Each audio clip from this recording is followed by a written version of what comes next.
Tell us about the feelings of the police, because the police are under the mayor. That is Andy Burnham's responsibility. And you used to have politicians that will say the buck stops here. The buck doesn't seem to stop with Andy because it's not his fault. So how have the police collapsed into such a horrendous state of chaos? It's not all Andy Burnham's fault. It's been going on for decades. It started with the politicisation of the police. And I was watching that when I was in police stations, local councillors, MPs being able to basically direct police what to do and suggest this is where you should be spending your resources, and using it as a political tool for them to be elected and for them to look good in certain communities. So this was happening 20, 30 years ago. And then we got the woke agenda turned up 20 years ago. And that started infiltrating the police. That's when they want to start treating different communities differently, where they all should have been treated the same. And I saw this 20 years ago as well. You know, I was part of a project that wanted to clamp down on a male prostitution area in the city centre of Manchester. And first of all, we were told you can't do it because we need to consult with the gays first, so we don't think we're homophobic. And our answer was, they're breaking the law. It's lewd behaviour in public. Because they're having sex with each other in public, on a public footpath that families can see. So we had to consult for a year, and then the vast majority of gay people said it is disgusting, clamp down on that. So we were going to clamp down on it, and then from the top brass came, cancel that whole project in case we get called homophobic.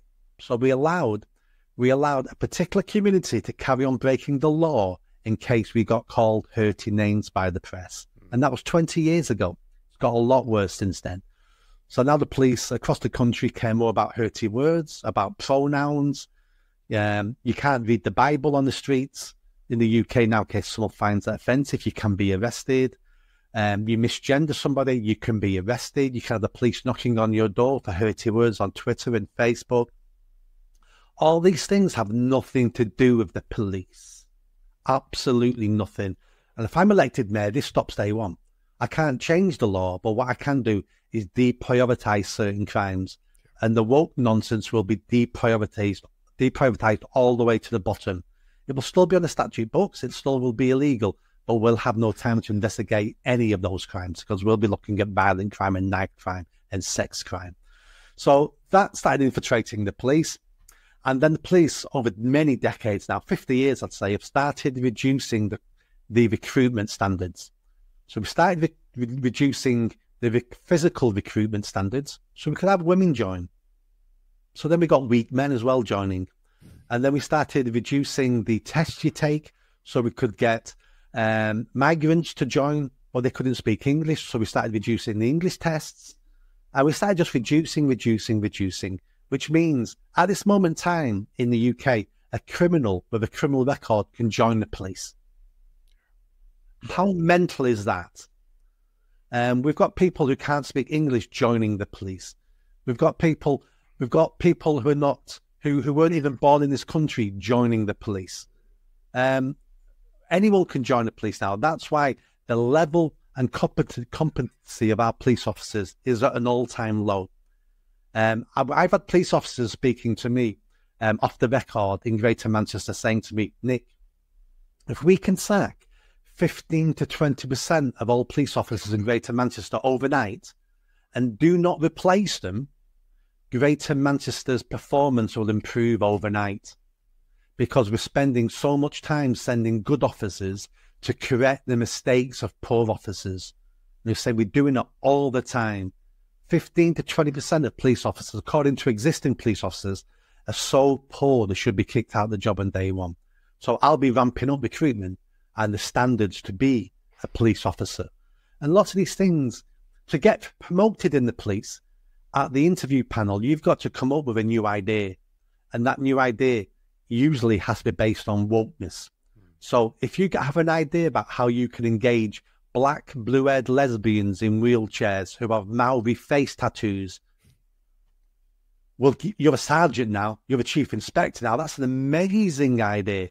So we keep promoting woke fools who then promote more woke fools. And the culture in the police now is all around this. So I'll be stopping all that if elected as mayor. Now, What's also damaging the police is they have no one in politics to stand up for them. So we've seen this in London. The armed police in London, lots of them now have handed in their firearms because the mayor of London threw them under the bus when they shot a criminal.